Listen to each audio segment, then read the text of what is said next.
낯선 곳에서 방향 감각을 잃고 이리저리 헤매고 다닌 적은 없습니까?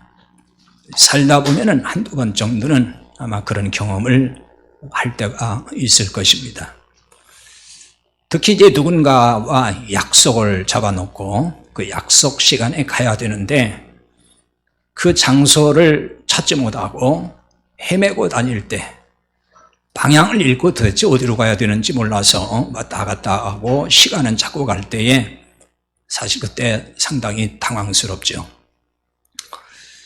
해프닝성의 이런 경험은 그때 당시 잠깐 좀 고생은 될지 모르지만은 그렇다고 해서 이것이 뭐 인생 전반에 엄청나게 영향을 준다거나 인생 전반에 걸쳐서 타격을 주거나 그러지는 않습니다. 그러나 인생길에 아주 큰 타격을 줄 수 있는 그런 방황이라는 것이 있습니다. 그것은 영적인 방황이라고 할 수 있습니다. 신앙생활의 방황입니다. 영적인 방황에서 가장 심각한 현상이 있다 그러면은 믿음이 흔들릴 때일 것입니다. 그동안 믿었던 그 믿음, 확신이 어느 날 흔들리기 시작합니다. 내가 정말 죄 용서를 받았는가에 대한 그 믿음이 흔들리기 시작을 해요. 과연 나는 죄를 용서받은 사람인가? 그래서 정말 죄의 문제가 해결되었는가? 그래서 정말 나는 구원받은 사람인가? 이 믿음이 막 흔들려요. 과연 천국과 지옥이 있는 것일까? 이걸 정말 믿어야 되는 것인가? 또 예수님이 다시 오신다는데 그게 또 맞는 것인가?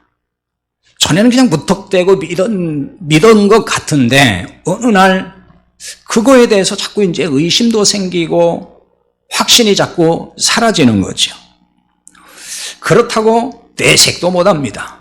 왜냐하면 이제 뭐 교회 나온 지 얼마 안 됐으면은 얼마든지 내색을 하고 이 사람 저 사람에게 물어볼 수도 있을 텐데 신앙생활 하다 보니까 벌써 20년, 30년, 40년 됐어요.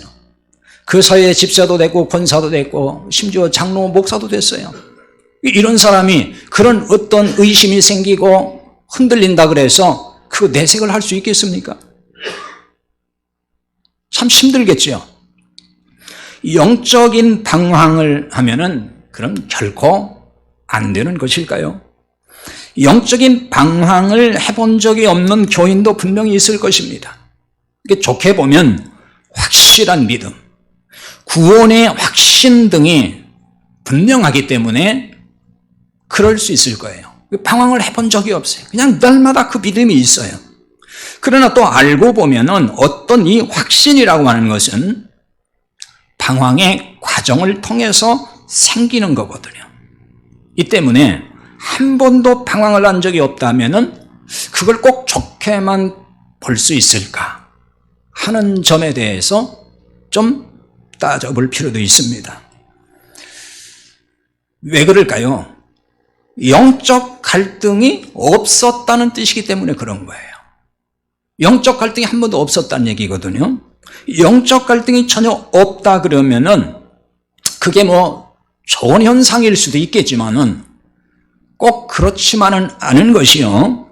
영적 자아가 생기지 않았기 때문에 그런 현상이 올 수 있다는 거죠. 그러니까 아무 갈등이 없는 거예요. 마치 이런 거거든요. 대부분의 아이들이 사춘기가 되면 방황을 하죠. 자아가 커지면서 자기 정체성이라든지 옳고 그름에 대한 이 갈등에서 방황이 시작됩니다. 이런 방황의 과정을 통해서 정체성이 이제 확립도 되고 성장을 하는 거예요. 신앙생활도 다르지 않다고 봐요. 영적인 자아가 커지면서 신앙적 고민도 생기고 갈등이 생기는 거예요. 전에는 그런 것 저런 게 없었어요. 그냥 다 그냥 믿는다고 했지만 그게 정말 믿는 건지 그냥 잘 몰라서 그러는 건지 이런 상태에 있었거든요. 그런데 어느 날 좀 더 뭔가 자각이 들면서 과연 이게 맞는 건지, 내가 믿는 이것이 정말 옳은 것인지를 놓고 이제 고민도 생기고 갈등도 오고 혹은 방황을 한다는 거죠. 내가 신앙생활 지금 잘한다고 지금껏 오긴 했지만 이게 잘하는 것인지에 대해서 확인하고 싶은 마음도 생기고, 거기서부터 이제 방황이 이어질 수 있습니다. 이런 방황의 과정을 통해서 답을 찾게 되면은 방황이 끝나고 신앙이 단단해지는 거죠. 흔들리지 않죠. 이렇게 보면은 영적 방황을 부정적으로만 볼 필요는 없다는 얘기입니다. 영적 방황이 바른 신앙 정체성 형성에 긍정적으로 작용할 수도 있다는 것입니다. 오늘 본문에 보면은 12회를 혈루증으로 알아온 여인이 나옵니다. 혈루증이라고 하는 것은 이제 구약에서 보면 유출병이라고 해서 율법에 명시되어 있습니다. 피가 계속 멈추지 않고 나온다는 건데요. 이 여인의 이 혈루증이라고 하는 것은 부인과병입니다. 그래서 자궁에서 피가 나오는데 계속 멈추지 않는 그 병을 말하는 거예요. 이 여인은 병을 고치기 위해서 참 백방으로 노력을 한 것 같아요. 그래서 많은 의사를 찾아다녔다고 나와 있잖아요. 오늘날로 말하면 이 병원 저 병원 잘 고친다는 의사를 만나고 다닌 것입니다. 이 여인은 자신의 병을 고치기 위해서 방황을 한 거죠. 오늘날도 보면은 사람이 어떤 그 병이 들면, 중한 병이 들면은 소위 명의를 이제 찾아다니기도 하거든요. 어떤 의사의 말을 들어야 할지 몰라서 방황을 해요. 어떤 사람은 어디 유명 대학병원에 가라 이렇게 또 소개를 하고 얘기해 주는 사람 있죠. 그 병원에 가더라도 바로 아무 의사나 만나지 말고 그 명의라고 일컫는 그 병원에서도 이 의사를 꼭 만나야 된다. 또 이렇게 이제 안내를 해주고 그 의사에게 반드시 진료를 받으라고 얘기해 주는 사람이 있습니다. 또 그런가 하면 어떤 사람들은 그 대학병원 가려면 힘들고 기다려야 되니까 저 지방에도 작은 병원이지만은 그런 병에 대해서 잘 고치고 치료하는 또 의사도 있고 병원이 있으니까 차라리 그리 가라. 이렇게 얘기해 주는 사람도 있어요. 그러면 방황이 시작되는 거죠. 야, 이렇게 해야 되나 저렇게 해야 되나, 누구의 말을 들어야 될지 이 판단이 서지를 않아요. 그럴 때 이제 방황이 되는 거예요. 유명 의사를 만났다고 해도 뾰족한 답을 듣지는 못해요. 그리고 나면 이제 또 이제 사람들이 이렇게 해라 저렇게 하라 이런 말을 많이 해요. 그래서 여러 가지 말을 듣죠. 무얼 먹으면은 효과가 있다느니, 또 어떤 건 절대 먹으면 안 된다느니, 이런 말도 하고, 이런 사람, 이 사람, 저 사람 말 들으면은 또 금방 나을 것 같기도 하고, 또 저 사람 말대로 하면은 고칠 것 같다는 생각도 들고 그래요. 그래서 방황이 되는 거예요. 영적인 방황도 이와 유사할 때가 있어요. 신앙생활을 하면서 방황이 될 때가 언제일까요? 그냥 아무 방황 없이 무난하게 신앙생활을 하시는 분들이 대부분 많다고는 봐요. 근데 간혹 이럴 때 있어요. 갑자기 중한 병이 들었어요. 아니면은 사업이 너무 어려워요. 계속해서 어려워요. 계속 힘들어져요. 그야말로 우환칠고가 많아요. 고난이 많아요. 그때 이제 방황의 어떤 그 기폭제가 되는 거예요. 왜냐하면은 그동안에 믿었던 믿음이 막 흔들려요. 내가 예수를 잘 믿으면은 뭔가 평탄하고 평안하고 문제없이 잘 살 줄 알았는데 그게 아니고 지금 엄청나게 내가 감당하기 힘든 어려운 일들이 계속해서 터지고 있잖아요. 여기서부터 이제 방황이 되는 거죠. 왜 그런지 방황을 되는 거예요. 그러니까 이런 상황에 처하게 되면은 또 이제 많은 사람들이 얘기를 해줘요. 여기 가보라 저기 가보라 이런 말을 해줘요. 거기서 또 이제 방황이 되는 거예요. 어떤 사람은 어느 기도원에 가보라 그래요. 거기 가면은, 거기 가서 기도하면은, 기도 받으면은 다 해결되는 일들이 많다. 또 거기 능력 있는 어떤 목사님이 있다. 어느 권사님이 있다. 뭐 이런 얘기도 해주고. 또 어느 교회 목사님을 꼭 만나보라 또 하는 사람도 있고. 뭐 여러 가지 얘기들을 해준단 말이에요. 그런데 가면은 기적이 나타나고 또 하나님의 응답도 빨리 받고 이런 사람들이 수없이 많다. 그러니까 당신도 이렇게 힘들 때 그냥 힘들어하지 말고 그런 데 한번 가보라 이렇게 얘기를 합니다. 그런데 정작 담임 목사, 대부분의 담임 목사는 그런데 가라고 할까요? 그런데 가라고 하지 않습니다. 그런데 가지 말라고 그럽니다. 사실 삶이 여러 가지로 힘겹고 어려울 때는 지푸라기라도 잡고 싶은 심정이죠. 그런데 귀를 솔깃하게 하는 말을 많이 듣는데, 아니 또 담임 목사는 그런데 가지 마라 이렇게 말을 할 때에 갈등이 되겠죠. 가고 싶기도 하고 또 안 가자니 또 그렇고 가자니 또 그렇고 이 갈등이 되고 방황이 되는 거예요. 왜 이런 갈등과 방황을 하는 것일까요? 근본적으로 뭐가 문제가 되는 것일까요? 예수님을 만나지 못한 것입니다. 바른 믿음이 아니란 말이에요. 그래서 영적 자아 형성도 안 돼 있는 거예요. 예수님을 만난 사람, 구원의 주님으로 믿고 거듭난 사람은 방황하지 않습니다. 어떤 고난을 마주해도 주님 안에서 문제일 수 없다고 하는 믿음이 늘 있거든요. 성령님이 그 안에, 내 안에서 그 믿음을 주는 거예요. 그러니까 어떤 문제가 생겨도 그렇게 막 방황을 하고 그것 때문에 혼란스러워 그러진 않아요. 왜? 그런 문제는 이미 정리가 되어버렸어요. 왜? 예수님 안에서. 12회를 혈루증으로 고생한 여인을 보세요.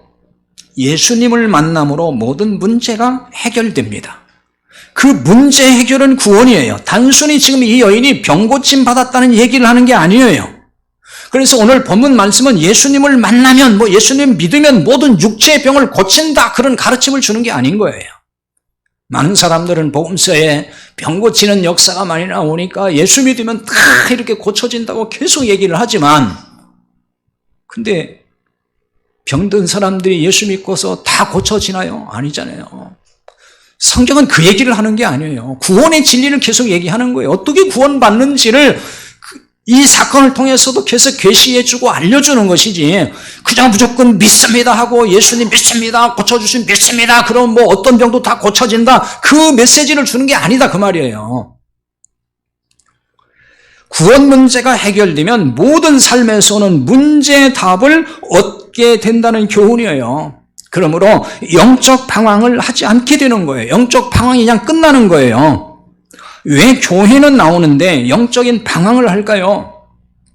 가장 큰 이유는 앞서 언급한 대로 아직 예수님을 만나지 못한 거예요. 예수님 만난 경험이 없어요. 그냥 교회를 나온 거예요. 그런데 그게 나는 예수 믿는다고 생각했던 거예요. 이걸 더 쉬운 말로 말하면 참 복음을 모른다 그 말이에요. 이런 교회는 작은 문제에도 쉽게 방황을 합니다. 갈등을 일으키고 아주 힘들어하죠. 어떤 방황을 할까요? 많은 의사를 찾아다닌다는 거죠. 혈루증으로 앓는 여인이 많은 의사를 찾아다녔듯이 말입니다. 지금도 우리 한국교회는 영혼의 의사를 찾아 방황하는 교인들이 많이 있어요. 영혼의 의사가 누구죠? 예수님이에요. 예수님이 영혼의 의사입니다. 그런데 목회자라든지 다양한 사역자가 예수님을 대신해서 영혼의 의사 역할을 하죠. 이들은 대부분 성경을 가르치고 또 영적인 가이드 역할을 합니다. 이들은 거의 다 율법의 행함을 영혼의 처방전으로 제시할 때가 참 많아요. 이들은 이 처방전의 여러 가지 실천할 항목을 조목조목 다 명시합니다. 그리고 이 처방대로 순종해야 하나님이 문제 해결해 주시고 응답해 주신다. 주로 이렇게 얘기를 하죠. 이렇게 안내를 해줍니다. 이 여인이 많은 의사를 찾아다니면서 가진 거를 다 허비했다 그랬죠. 가진 재산을 다 썼다는 거예요. 여기저기 갖다 바쳤다는 얘기가 됩니다. 이 말은 율법에 따라서 이것저것 다 했다는 뜻으로 이해할 수가 있어요. 의가 되는 공로가 없어서 내가 병이 낫지 않는 줄로 알고 의로운 일이라면, 착한 일이라면 다 했을 거예요. 이런 것이 바로 율법의 행함인 것입니다. 문제가 생기면 해결하기 위해서 공로를 쌓아야 된다. 뭔가를 이렇게 잘 해야 된다. 하나님 앞에서 이렇게 해야 된다라고 가르치는 사람들이 있어요. 그러니까 어떤 분은 이렇게 얘기를 하더라고요. 하나님이 감동할 정도의 큰 액수의 헌금을 해봐라. 그럼 하나님이 감동하셔가지고 당신 문제를 해결해 줄 것이다. 이렇게 얘기하는 사람도 제가 들은 적이 있어요. 본 적이 있습니다. 또 가장 많이 하는 방법이 하나 뭐 있죠? 특별 기도해봐라. 특별 작정 기도에 들어가라. 이렇게 얘기를 하죠. 심지어는 또 이런 분도 있어요. 당신이 병에서 고침받으면 하나님 저를 여기서 낫게 해주면, 하나님 저를 이 실패에서 성공하게 해주면 제가 수천만 원 하나님 앞에 드리겠습니다. 이렇게 서원을 또 하라는 거예요. 서원을 하고 기도를 하면은 하나님이 응답해 준다. 이렇게 또 얘기하는 사람도 있어요. 뭐 제가 그런 얘기도 많이 들었어요. 근데 여러분 잘 생각해야 됩니다. 이렇게 가르치거나 그리고 그 가르침대로 따라하는 사람이라면은 둘 다 무엇을 모르는 사람일까요? 예수님을 모르는 사람인 거예요. 복음을 모르는 사람인 거예요. 하나님의 은혜 개념을 모르는 사람인 거예요. 그런데 이 사람들이 이걸 모른다고 할까요? 절대 모른다고 안 하죠. 이렇게 가르치는 사람치고 복음을 모른다고 하지 않습니다. 은혜를 모른다고 하지 않습니다. 항상 입에서는 하나님의 은혜 얘기하고 복음을 얘기합니다. 그런데 반대로 가르치잖아요, 지금. 뭘 자꾸 하라고 그러죠. 하나님 앞에 하나님이 감동받을 만큼 거해가 헌금을 해야 된다. 그래야 하나님이 응답해 준다? 자, 그게 복음입니까? 그게 은혜입니까? 아니잖아요. 하나님은 대가를 받고 하시는 분이 아니에요. 근데 그렇게 자꾸 안내를 해줘요. 이 여인은 방황하면서 많은 의사에게 많은 괴로움을 받았어요. 많은 고통을 당했다는 뜻입니다. 이것이 율법적 신앙 특징 중에 하나입니다. 그러니까 무거운 짐을 지게 해서 고행을 하게 만들어요. 고생하지 않아도 될 일에 고생을 하게 한다는 거죠. 그래서 어떤 사람들은 이렇게 또 얘기하죠. 금식을 하라 그러죠. 금식 기도하면 하나님이 응답해 주신다. 그래서 문제가 생기면은 금식 기도원으로 달려가서 금식하는 사람들이 있어요. 물론 금식 기도 할 수도 있고 때로는 금식 기도도 필요하다고 봐요. 그러나 그 금식 기도를 왜 하는지에 대해서 성경적으로 잘 이해를 해야 돼요. 상당히 많은 오해를 하고 금식 기도를 할 때가 있습니다. 오늘은 그 얘기를 하는 게 아닙니다만은 아무튼 그렇게 그러니까 자기 육체를 괴롭히는 거거든요, 사실은. 금식하면 얼마나 힘듭니까? 그래서 심지어는요, 금식 기도 20일하고 40일하고 이러다가 몸에 병을 얻은 사람도 있고 심지어 죽은 사람도 있어요. 하나님 앞에 무슨 응답 받으러 갔다가 오히려 죽고 나온다니까요. 그리고 몸에 병 걸려서 나와요. 병을 얻어가지고 오히려. 그게 몸에 고통을 주는 거잖아요. 고행을 하는 거거든요, 그게 사실은. 하나님이 그래야 응답을 해준다는 말씀이 어디 있냐고요. 그건 사람들의 생각이에요. 이 여인에게 아무 소용도 없고 도리어 병은 더 중하해졌다 그랬습니다. 율법은 생명을 주지 못한다는 얘기입니다. 고생만 하게 만들고 병만 더 악화시켰어요. 얼마나 낙심이 되었을까요? 어떤 교인이, 우리 교인이 아닙니다. 어느 다른 교회 나간 어떤 교인이 신앙생활 정말 열심히 하다가 낙심에 빠졌어요. 왜 낙심에 빠졌냐면은 정말 오랫동안 교회 생활을 했는데 정말 목사님이 시키는 대로 교회에서 하자는 대로 다 순종하면서 얼마나 열심히 잘했는지 몰라요. 그런데 이 사람이 어느 날 자기를 돌아보니까 나아진 게 하나도 없어요. 자기 삶이. 여전히 자기는 공사장을 떠돌면서 막노동을 하고 있고 그러다가 병도 얻었어요. 몸도 이제 쇠약해졌어요. 경제적으로 뭐 풀린 것도 없어요. 여전히 어렵게 살고 있어요. 삶이 여러 가지 힘들어요. 근데 교회 가서 듣기는 그렇게 들은 게 아니에요. 당신이 하나님 앞에 충성하고 봉사하면은 그냥 잘 된다는 얘기를 늘 들었어요. 수십 년 하고 났는데 자기한테는 별로 해당된 게 없다는 거예요. 그래서 이제 실망이 되는 거예요. 방황을 하는 거예요.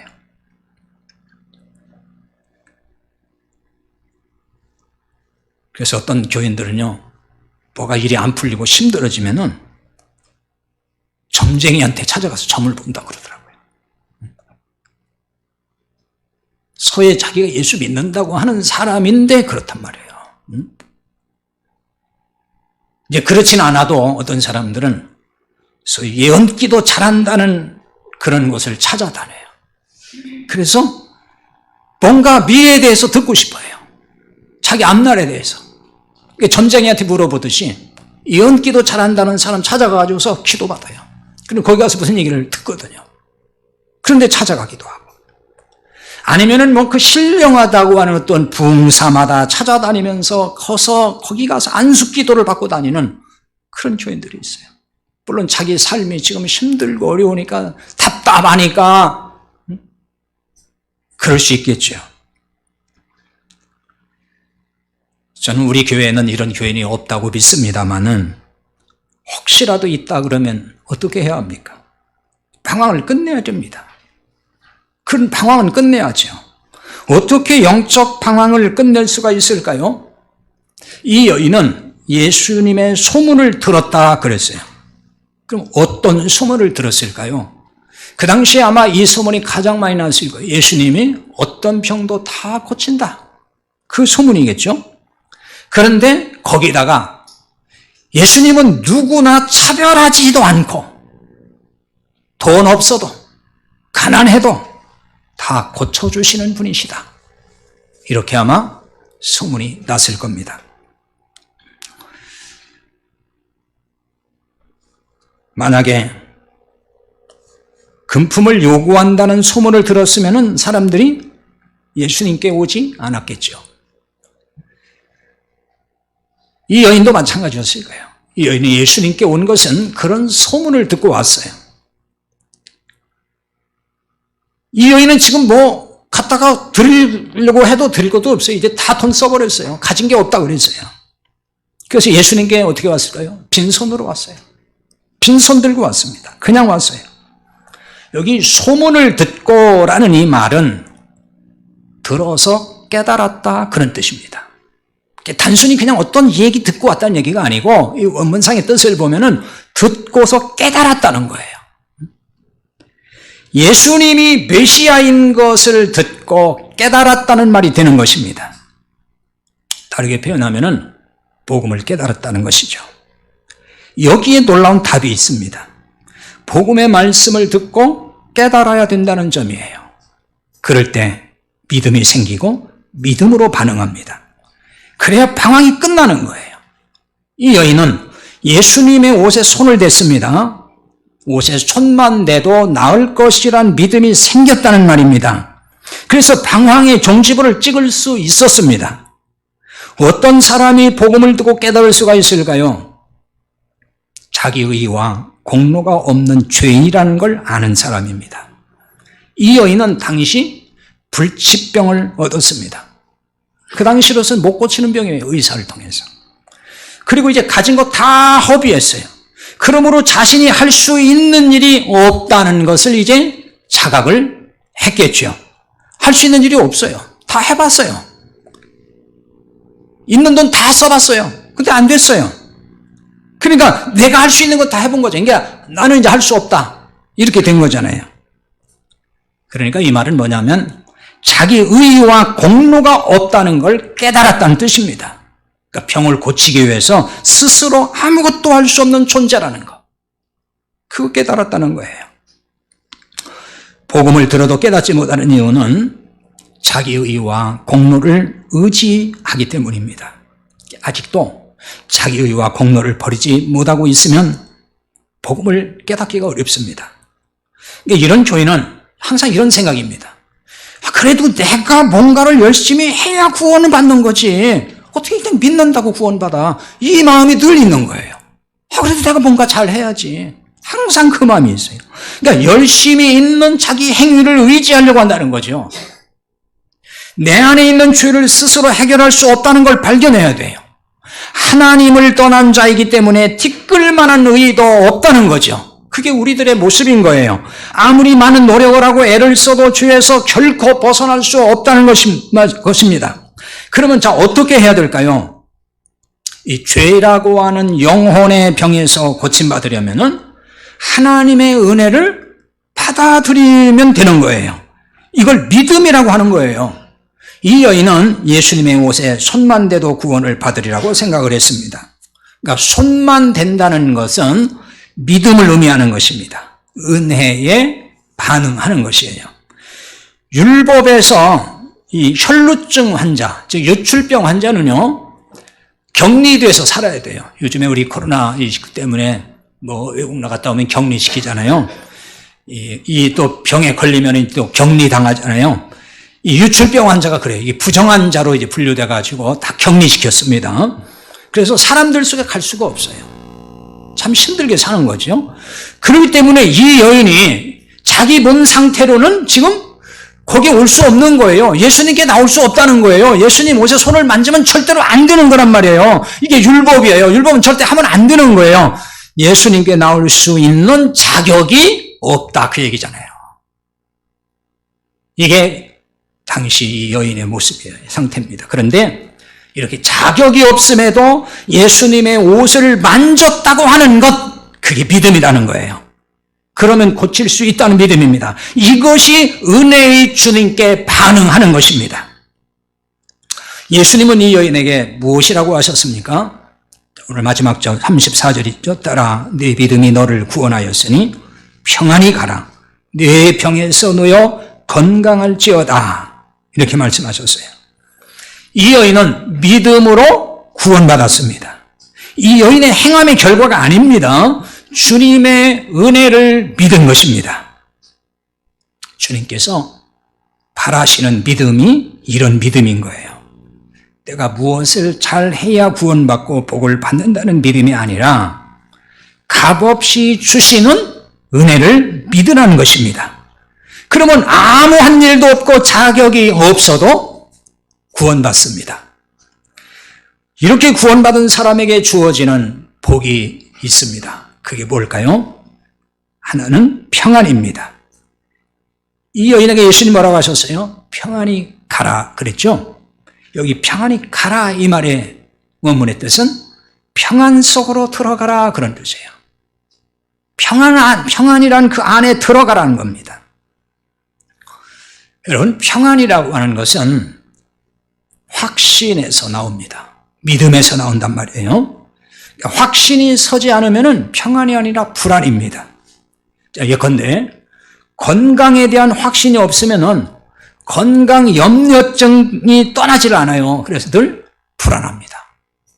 조금만 이상이 생겨도 그 불안하기 시작해요. 자, 의사가 각종 검사를 다 했어요. 그리고 결론이 뭐냐? 당신 병 없습니다. 건강합니다. 괜찮아요. 걱정하지 마세요. 이렇게 얘기를 해줬어요. 그런데 의사가 그렇게 말을 했는데도 확신이 서질 않아요. 의사가 아직도 뭐가 발견하지 못한 것이 있을 거야 이렇게 생각하는 거예요. 그러니까 내 몸이 뭐가 이렇게 안 좋지.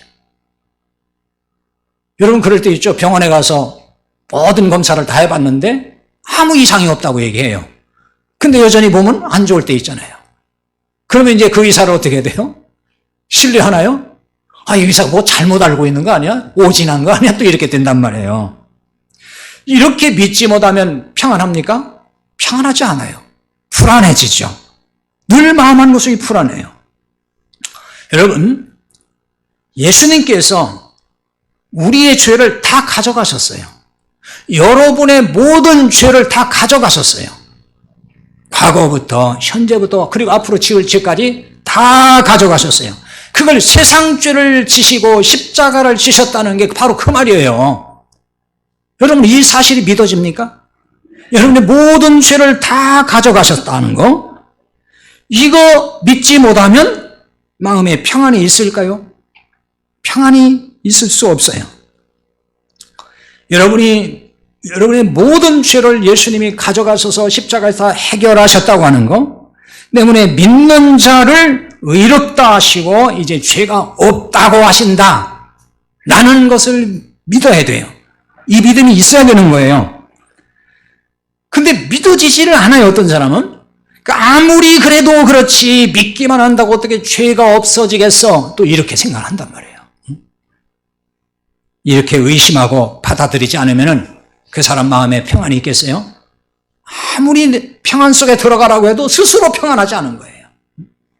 예수님은 다 해결했다고 말씀하는데 그게 안 믿어지니까 마음이 불안하겠죠.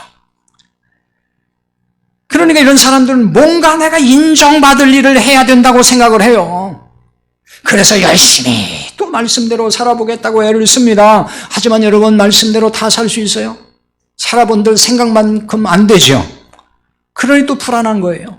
그러니까 또 그때 어떤 생각이냐, 구원 못 받았을 것 같다는 생각이 또 드는 거예요. 내가 이래가지고서 어떻게 구원을 받았다고 말할 수 있을까? 자기를 스스로 그렇게 판단해요. 이런 교인에게 참 평안이 있겠어요? 말씀대로 살지 못하는 자신에게 스스로 실망하고 평안을 누리지 못합니다. 예수님께 야단 맞을 것 같아요. 때로는 벌 받을 것 같은 생각에 막 불안해져요. 예수님이 그렇게 말씀하는 게 아니에요. 내가 그렇게 생각한다는 거예요. 여러분이 믿음으로 죄 용서받고 구원받았습니까? 그렇다면 더 이상 죄 때문에 불안해할 필요가 없어요. 이게 예수님의 뜻이에요. 평안의 복을 누리라고 말씀을 하셔요. 또 하나는 자유함입니다. 내 병에서 놓여 건강할지어다 라고 했습니다. 이 병에서 놓인다고 하는 말은 이런 뜻이에요. 병에서 분리된다, 그런 뜻입니다. 쉽게 표현하면 병에서 이제 자유케 되는 거죠. 병에 원래 붙어 있었는데 분리시켜 버렸어요. 그러니까 병에서 자유케 되는 거예요. 예수 믿고 구원받으면은 우리 영혼을 억압하는 죄에서 자유케 된다는 말이에요. 영혼의 병인 죄에서 자유하게 됩니다. 죄가 영혼을 이제 괴롭혔지만은 죄를 분리시켰기 때문에 더 이상 나를 괴롭힐 수가 없어요. 죄에서의 자유는 율법에서의 자유와 같은 얘기입니다. 왜 그렇죠? 율법 아래에 있다는 얘기는 죄인일 수밖에 없다는 걸 말하는 거예요. 그러니까 율법적 신앙생활이 그래서 문제가 되는 거예요. 그건 율법 아래에 있는 거거든요. 그건 여전히 죄인이라는 거예요. 왜? 율법의 지배를 받으니까. 왜? 율법은 어떻게 하죠? 항상 정죄를 해요. 그러니까 죄 아래에 있는 거예요. 그런데 예수님이 율법의 저주에서 우리를 건져내셨어요.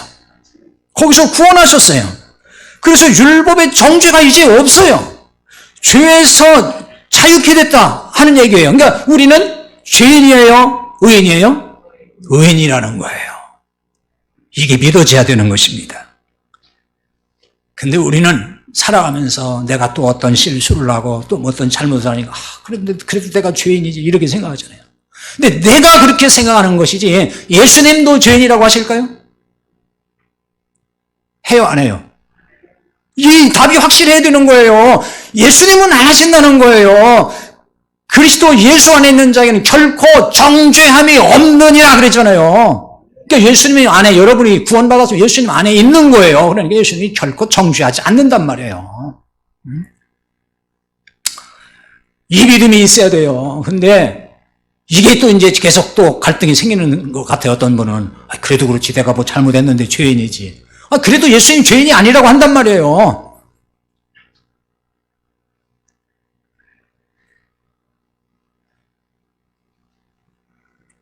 자, 우리가 죄에서 자유케 되고 율법에서 자유케 됐다 그래서 그렇다고 해서 마음대로 살 수 있을까요? 그게 또 자유일까요? 우리는 은혜 아래서 성령의 인도를 받고 사는 사람이에요. 그래서 자유하다는 거예요. 그러니까 내 마음대로 육체의 소욕대로 사는 것이 자유가 아니에요. 그건 방종이라고 하는 겁니다. 성령의 이끌림을 따라 사는 자유자라는 말입니다. 성령은 우리를 자유롭게 해줍니다. 그렇게 살아가도록 인도하시는 거예요. 평안과 자유는 다른 듯이 보이지만 본질에서 보면 같은 것이에요. 평안이 없는 자유가 없고 자유 없는 평안이란 있을 수가 없습니다. 그래서 평안과 자유는 하나인 거예요. 이 복을 누리는 사람은 영적 방황이 있을까요? 없을까요? 없습니다. 방황하지 않습니다. 어떤 문제 앞에서도 방황하지 않습니다. 그동안도 여러분은 수많은 문제 속에 있어서도 영적인 방황 없이 잘 살아왔다고 생각을 합니다.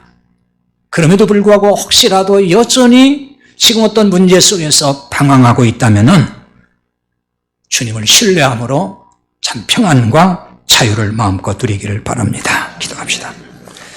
오늘 말씀 것들과 함께 기도하겠습니다. 우리는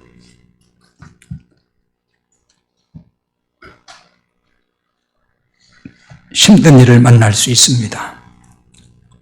우리가 예수를 잘 믿어도, 기도를 많이 해도, 하나님 앞에 헌신된 일꾼이 돼도 이 세상